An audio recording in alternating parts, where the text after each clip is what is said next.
Okay, Flintknapping update. I just filmed a 30-minute video and I forgot to turn the microphone on. So I'm going to do it over. Okay, first off, everyone wants to see Kevin. Yeah. So proof of life, there you go. He's my buddy. And he's officially my dog now too. I talk with the kids, and yeah, if I move out to a house or whatever, I'm taking him with me. Okay, so that's settled. He's my dog. Okay, I think he was born in 2019. Yeah, 4 years old. He's a mixed mutt. Right, buddy? Yeah. So, yeah, there you go. All right, so I was going to do it. Well, I did an update. I was going to post it just now, but I hopefully the microphone is on with the little green button, the little green light. All right. Hopefully this time I'll upload it. Now, what I was talking about in the previous video, well, in what I want to talk about in the update is a few things. One is I'm still working on the nap-in list. Since the last update video, I haven't touched the nap-in list, and I think I've gotten a couple more notices of new nap-ins. It's getting to be winter time, so there's not very many, but there is some more in November. So I need to announce those. And there's not very many in December, and they don't start up again until like March or April. But I'll keep an eye out for updates, and then I'll update you. Okay, I'm still working on my list. I will do that. I'm going hunting this weekend, so that limits my time this week. I'm going to go deer hunting, but I think I'm just going to watch. I've got my bow, but I don't have my arrows made. I got my bow made of Osage. I've got two bows. I've got this one. Two favorite bows. One is elm. It's pretty crude. It's even got knots on the back, but it doesn't make any difference. Pretty crude for the elm one, but the Osage is more refined. I need to wrap the handle. Last time I shot the arrow, you can hear the arrow hit the wood. I usually do have a wrap. The same goes for the elm. Right. Got little string silencers. I usually don't use those. I put those on. It keeps it pretty quiet. I don't notice much difference. Anyway, the stats on this bow are right here. Now I don't know if that's backwards for you. It's backwards for me when I look at it, but I think when I publish the video, it's okay. Anyway, it was upside down. Was it upside down? I think it was upside down. There it is. Okay, so it's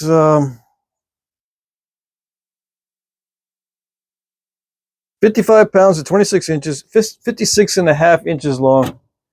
The elm one is about 2 inches or 3 inches longer and much wider. These are my two favorites, and they both have fast flight string.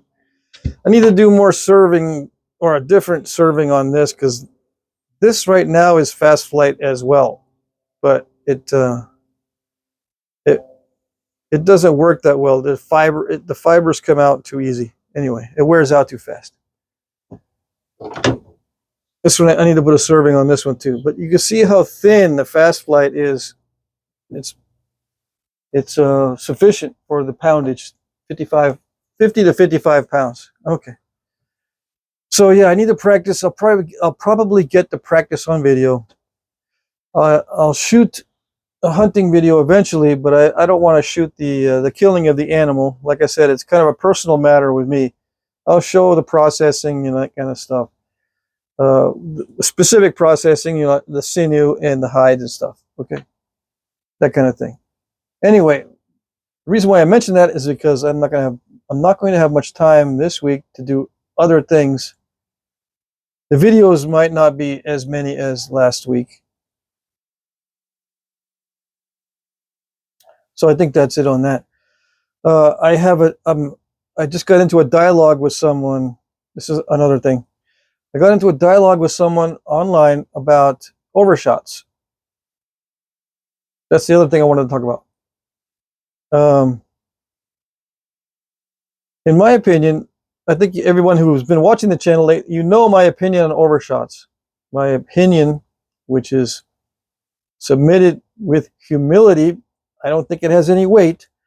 My opinion is that overshots are wasteful. They flirt with disaster, and I avoid them at all costs. So, and in general, you can't tell much about a technology by looking at the flakes. All right. I told this guy that, in my opinion, this is my opinion. I didn't tell him it was my opinion, but in my opinion, the flakes are incidental, not intentional. All right. It's a byproduct. The flakes are a byproduct of the finished product, or a byproduct of what you're doing. Now, you can say, yeah, well, that's part of the technology. The flakes are part of the technology because it's a byproduct of what you're doing. Well, in Flintknapping is slightly different. You've got to think about it in a little bit different way because there's an element of risk involved. Okay? We don't know exactly, as nappers, we don't know exactly what's going to happen when we strike to produce a flake, or when we put pressure on the stone to produce a flake. We don't know exactly what's going to happen. We can try to predict it. We can try to influence it with practice and with skill, but a lot of it, still with lots of practice and skill, is luck, or within your tolerances, or by coincidence, it's beneficial to you. Okay. With that background and with that said, overshots are incidental, not intentional.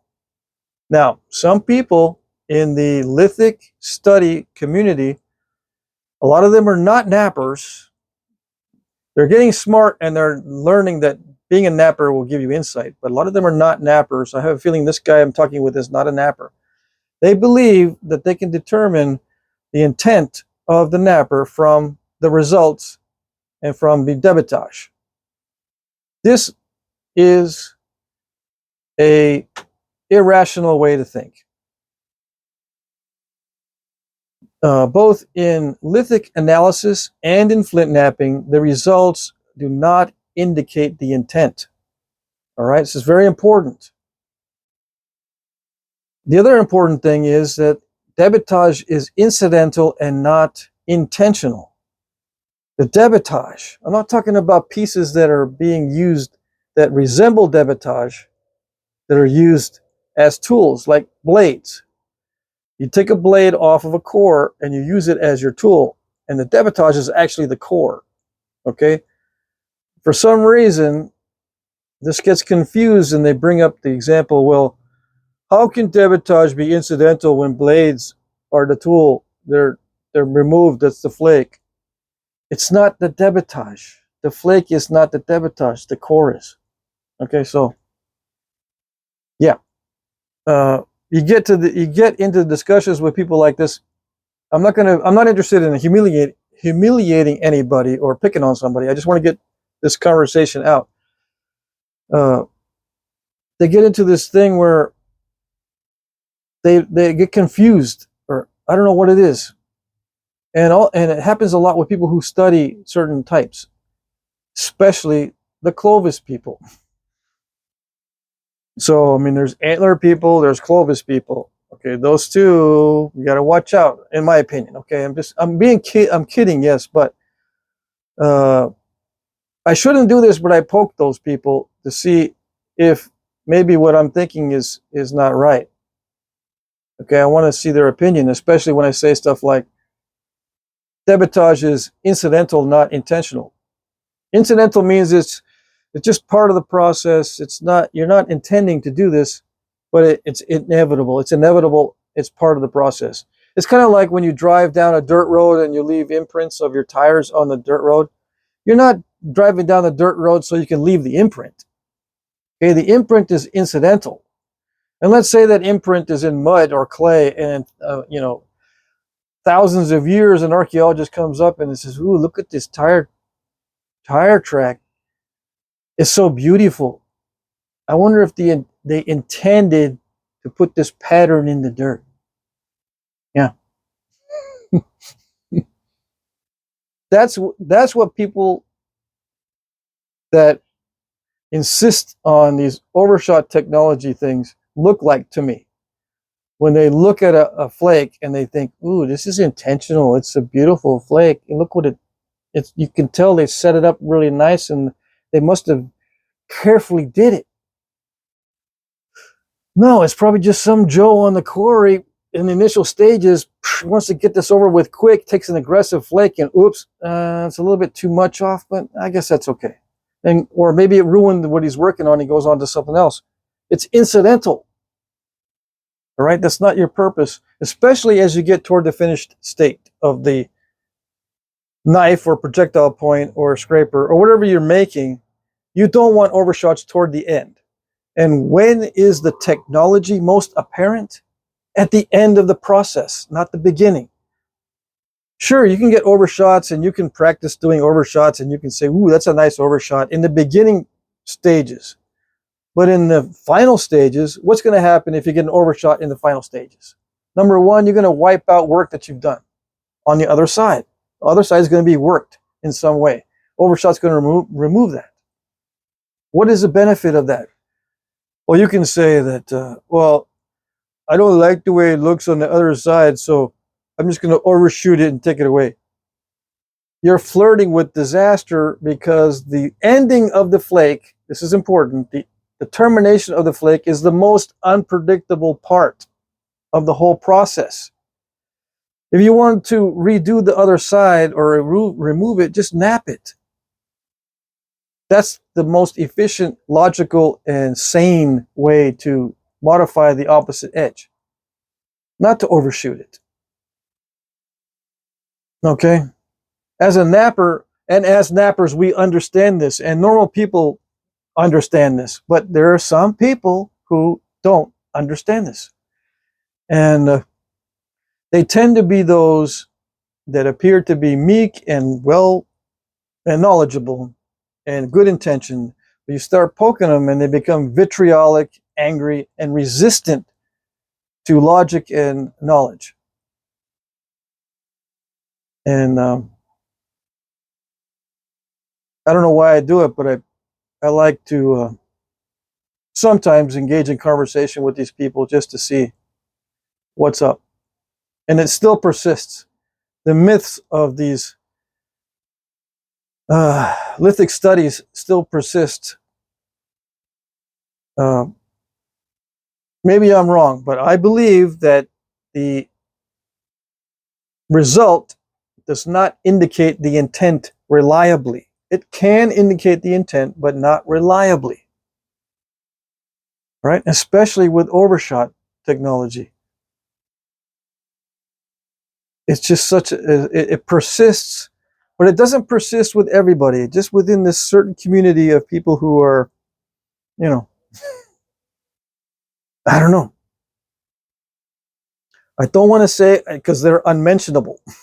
If you mention what they are or who they are, you're going to be getting yourself into trouble. Okay. Anyway, what else do I got to say about that? I think that's it. I had a whole big all long rant in the video that didn't have any voice recorded on it. So I guess this is better. This is going to be only 15 minutes, looks like, which is better. Okay. And the lights, it's getting dark. The light is getting dim. It's a little bit peeking through there. I usually take my walk at this time of night because there's no direct sunlight. Yeah. I was out and about earlier today, so don't worry. I get my vitamin D.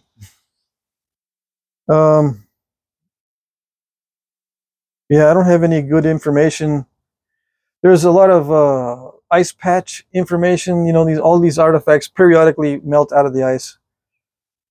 But the data is terrible. They show the picture, and then once in a while they'll show a scale next to the item, but they don't show X-rays. They don't show the diameter or precise dimensions of everything.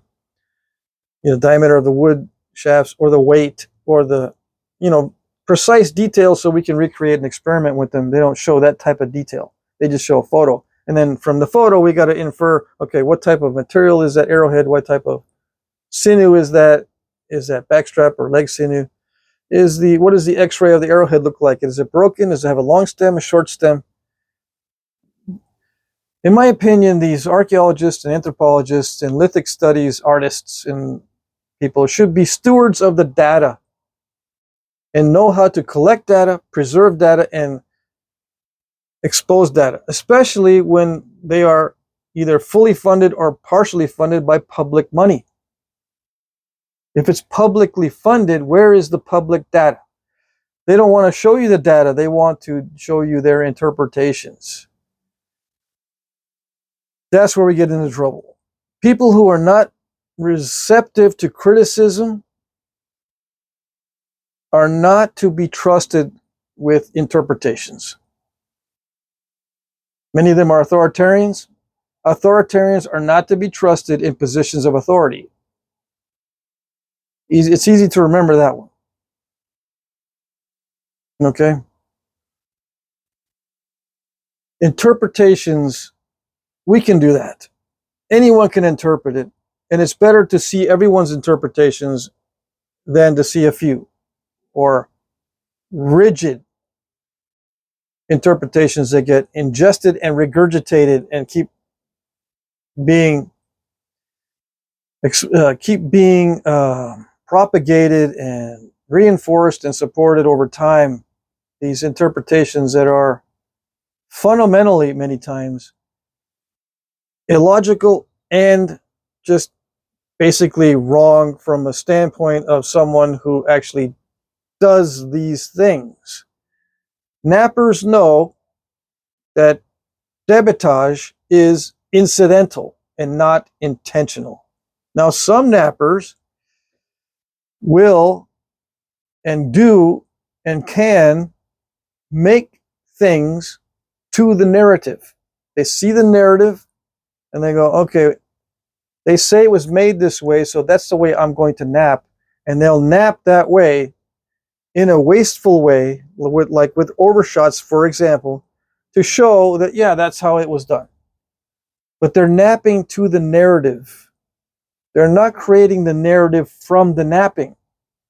The purpose of studying the debitage and studying the flake scars and studying these things is to generate a narrative from the napping. You have to also study the nappers, not just the flake scars and the debitage. A researcher who has no background in flintknapping is at a significant disadvantage when trying to present data or present interpretations. Even someone who is highly skilled in napping is not to be trusted with interpretations because some of them nap to the narrative and they don't generate the narrative from the napping. Okay? If you get the idea that overshots are part of the technology, like in Clovis, and someone's a Clovis person and they like Clovis and they stick to this ideology within the literature that overshots are part of the technology, they will nap to where they produce overshots more abundantly than they normally would. There's no reason to produce any overshots. There's no logical reason to produce any because they are, one, wasteful, two, the determination is highly unpredictable, and three, why would you practice something that's highly risky? You practice with something that's highly effective. Okay? Nappers know this. Normal people know this. People who are skilled at things know this. But sometimes the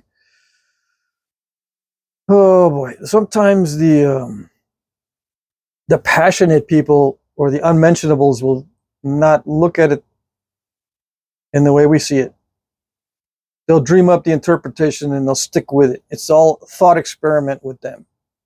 All right, I'll get off of that one. Because I don't want to make anyone feel bad. You know, I talk with these people so I can see what they're thinking, and maybe I'm wrong, but it usually devolves into some sort of vitriol or, whoa, you know, I thought this person was humble, meek, and scientific. No, they're very aggressive and vitriolic and stubborn. Yeah, that's how you know that. Yeah, this is. Let's move on to a different source. Yeah, okay.